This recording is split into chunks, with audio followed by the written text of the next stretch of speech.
மறுமலர்ச்சி தொழிலாளர் முன்னணியின் பொதுக்குழு கூட்டம், புதிய நிர்வாகிகள் தேர்வு இப்பொழுது இங்கே நடைபெற்று கொண்டிருக்கிறது. இதற்கு மத்தியில் நேற்று திடும் பிரவேசமாக உள்துறை அமைச்சர் அமித்ஷா சென்னைக்கு வந்து கமலாலயத்துக்கு மாலையிலே சென்று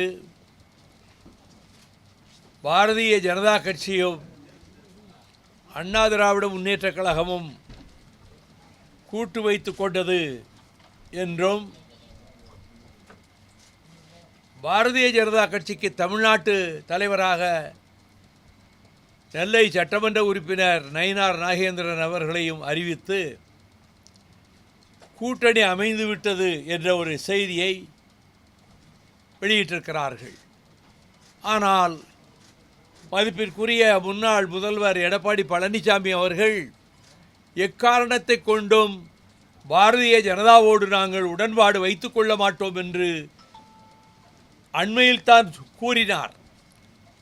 அதற்கு பின்னர் பாரதிய ஜனதா கட்சியினுடைய சில கொள்கைகளை எல்லாம் விமர்சித்து பேசினார். ஆனால் திடீரென்று அவர் டெல்லிக்கு சென்றதும், பிறகு சட்டமன்ற உறுப்பினர் நண்பர் செங்கோட்டையன் சென்றதும், செங்கோட்டையன் 2 முறை சென்றதும், இதற்கு பிறகு இங்கே அமித்ஷா வருவதாக திடீரென்று அறிவிப்பு வந்து கூட்டணி அரசு அமைக்கப் போகிறோம், அதிமுக தலைமையில் கூட்டணி என்று அந்த வார்த்தையும் சொன்னார். ஆனால் இந்த அறிவிப்புக்கு முன்னால் மாநில முதல்வராக இருந்த அண்ணா திராவிட முன்னேற்றக் கழகத்தினுடைய பொதுச் செயலாளர் மதிப்புக்குரிய எடப்பாடி பழனிசாமி அவர்கள் ஒரு வார்த்தை பேசவில்லை. கூட்டணி அமைகிறது அவர் தலைமையில் என்று சொன்னால் 5 நிமிடமாவது அவர் பேசி இவர்களை வரவேற்று முறைப்படி அதற்கு பிறகு பிஜேபி பேசினால் அது கூட்டணிக்கு ஆரோக்கியமானதாகவும் ஒரு உண்மையான கூட்டணி அமைவதாகவும் தெரியும். அவர் மௌனசாமி போல பேசாமல் அமைதியாக அமர்ந்துவிட்டு முழுவதையும் அமித்ஷா அவர்களே பேசி சில கேள்விகளுக்கு சொன்ன பதில்களெல்லாம் தமிழ்நாட்டுக்கு சாதகமாக எந்த முடிவையும் அவர் அறிவிக்கவில்லை என்பதையும், இந்த கூட்டணி எக்காரணத்தை முன்னிட்டும் பிஜேபியோடு சேரமாட்டோம் என்று சொன்ன மதிப்புக்குரிய எடப்பாடி பழனிசாமி அவர்கள் இப்பொழுது இப்படி திடீரென்று அவர்கள் முடிவெடுத்து அறிவித்திருப்பதும், இது நிலைக்குமா, இது நீடிக்குமா, அல்லது ஒரு 3-4 மாதத்துக்குள் அவர்களுக்குள்ளே ஒரு கருத்து வேறுபாடு உருவாகி குலையுமா, எதுவுமே தெரியாது. ஆனால் அவர்கள் பாரதிய ஜனதாவுக்கு எடுபிடி போல இருந்து கொண்டுதான் நேற்றைக்கு அந்த நிகழ்ச்சியை நடத்தி காட்டினார்களே தவிர, அண்ணா திராவிட முன்னேற்றக் கழகத்திலே இருந்து ஒரு வார்த்தை யாரும் பேசவே இல்லை.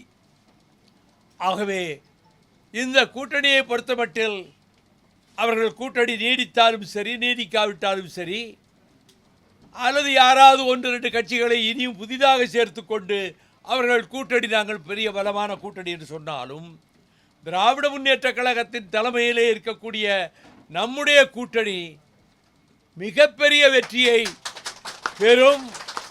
234 தொகுதிகளிலும் வெற்றி என்ற இலக்கை முன்வைத்து தமிழகத்தினுடைய முதலமைச்சரும் நம்முடைய கூட்டணியினுடைய தலைவருமான, இந்தியா கூட்டணியிலேயே முக்கிய அங்கம் வகிக்கின்ற தமிழகத்தினுடைய முதலமைச்சர்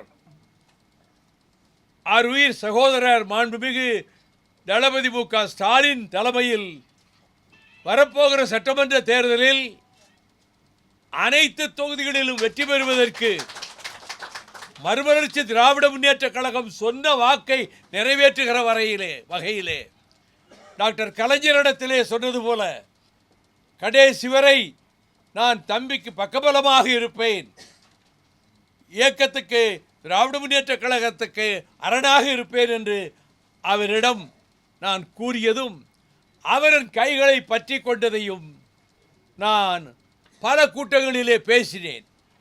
உண்மையிலே இவர் அப்படி டாக்டர் கலைஞரிடம் வைகோ பேசியிருப்பாரா, அல்லது நம்மை திருப்திப்படுத்துவதற்காக அரசியல் அரங்கத்திலே புதிதாக கற்பனையாக சொல்கிறாரா என்ற கேள்வியை கூட சிலர் எழுப்பிக் கொண்டிருக்கக்கூடும். ஆனால் இயக்கத்திலே இருந்து பாடுபட்டு பிறகு சில சூழ்நிலைகளிலே இயக்கத்தை விட்டு விலகி திராவிட முன்னேற்ற கழகத்திலே சேர்ந்த ஒரு எனது உயிர் சகோதரர் ஒருவருடைய துணைவியார் அவர்கள் உடல்நிலை மிக மோசமாகி அவர் கடைசி கட்டத்துக்கு வந்து விட்டார் என்ற செய்தி கேள்விப்பட்டு நான் அங்கே போயிருந்த போதுதான் அந்த வீட்டில் ஒரு புகைப்படத்தை பார்த்து நான் திகைப்படைந்து விட்டேன். கலைஞர் அவருடைய கரம் என்னுடைய கரத்தை பற்றி கொண்டிருக்கிறது. எனக்கு பக்கத்திலே மாண்புமிகு முதலமைச்சர் தளபதி ஸ்டாலின் அவர்கள் நிற்கிறார்கள். இதை நான் நூற்றுக்கணக்கான கூட்டங்களிலே பேசினேன். இவர் இப்படி சொன்னாருங்கிறதுக்கு பேசினாருங்கிறதுக்கு என்ன ஆதாரம் என்று கூட யாரும் கேட்கலாம். அவர் கையை பற்றி கொண்டார். நான் உங்களுக்கு பக்கபலமாக இருந்தது போல தம்பிக்கு கடைசி வரை பக்கபலமாக இருப்பேன் என்று சொன்னதை நிரூபிக்கின்ற வகையிலே அந்த புகைப்படம் இருக்கிறது. 2 நாட்களுக்குள் நம்முடைய அலுவலகத்திலேயே அந்த புகைப்படத்தை கொண்டு வந்து வைக்கப் போகிறேன். என்றால் தான் கடைசி சந்திப்பு, அதில் என்ன நடந்ததுன்னு நான் பேசியிருக்கிறேன். அதுக்கு சாட்சியமாக இந்த புகைப்படம் அமைந்திருக்கிறது. ஆகவே நாம் எடுத்த முடிவிலே உறுதியாக இருக்கிறோம். எந்த விதமான சலனமோ சஞ்சலனமோ சபலமோ எதுவுமே இல்லை. நாம் ஆளுகிற அரசுக்கு மாறாக ஒரு கருத்தையும் நம்மவர்களில் யாரும் எந்த மேடையிலும் பேசுவதில்லை. நாம் அதுபோல எந்த ஆர்ப்பாட்டமும் நடத்தவில்லை. சொன்ன விதத்திலேயே. என்றால் மற்ற கட்சிகளுக்கும் நமக்கு உள்ள வித்தியாசம், மற்ற கட்சிகள் தனித்தனி கட்சிகள், அவர்கள் இப்பொழுது கூட்டணிக்கு வந்து சேர்ந்திருக்கிறார்கள். நாம் அதிலே ஒரு அங்கமாக இருந்தவர்கள். நாம் எல்லோரும் திமுகவின் அங்கமாக இருந்து 93 நான் வெளியேற்றப்பட்ட பிறகு ஆரம்பிக்கப்பட்ட ஒரு தனி கட்சி. 31 வருடங்களாக நாம் பாடுபட்டு நடத்தி கொண்டு வருகிறோம். அந்த கட்சி கூட்டணி வைத்திருப்பதற்கும் மற்ற கட்சிகள் கூட்டணியிலே இருப்பதற்கும் பெருத்த வேறுபாடு இருக்கிறது என்பதனாலே நாம் சொல்லுகிற ஒவ்வொரு வார்த்தையும் ஒவ்வொரு சொல்லும் அதற்கு 100 விதமான அர்த்தங்களை கற்பிக்க பலர் தயாராக இருக்கிற காரணத்தால் நாம் மிகுந்த எச்சரிக்கையோடு இந்த கூட்டணியை வெற்றிகரமாக கூட்டணியிலே நம்முடைய பங்கை செலுத்த வேண்டும் என்று முடிவு செய்திருக்கிறோம். நம்முடைய மறுமலர்ச்சி தொழிலாளர் முன்னணி தோழர்கள் உண்மையான தியாகிகள். வேறு நிறுவனங்களுக்கு சென்று இதே தொழிலாளர்கள் அங்குள்ள அமைப்பில் சேர்ந்தால் பதவிகள் கிடைக்கலாம். ஆனால் வேறு எந்த தொழிற்சங்கத்துக்கும் போக மாட்டோம். மறுமலர்ச்சி திமுகவினுடைய தொழிற்சங்கமான மறுமலர்ச்சி தொழிலாளர் முன்னணியில் தான் நாங்கள் தொடர்ந்து பாடுபடுவோம் என்று முடிவெடுத்து செயல்படுகிற என் தோழர்களாகிய உங்கள் அனைவருக்கும், புதிய நிர்வாகிகளுக்கும் என்னுடைய வாழ்த்துக்களை, தலைமை கழகத்தினுடைய வாழ்த்துக்களை, பாராட்டுக்களை நான் மகிழ்ச்சியோடு இந்த நேரத்திலே தெரிவித்துக் கொள்கிறேன். உங்களுடைய பங்களிப்பும் தேர்தலிலே மிகப்பெரிய அளவிலே இருக்கும் என்பது எனக்கு நன்றாக தெரியும். நீங்கள் லட்சியவாதிகள், கொள்கைக்காக இருப்பவர்கள், கொள்கைக்காக பாடுபடுகிறவர்கள்.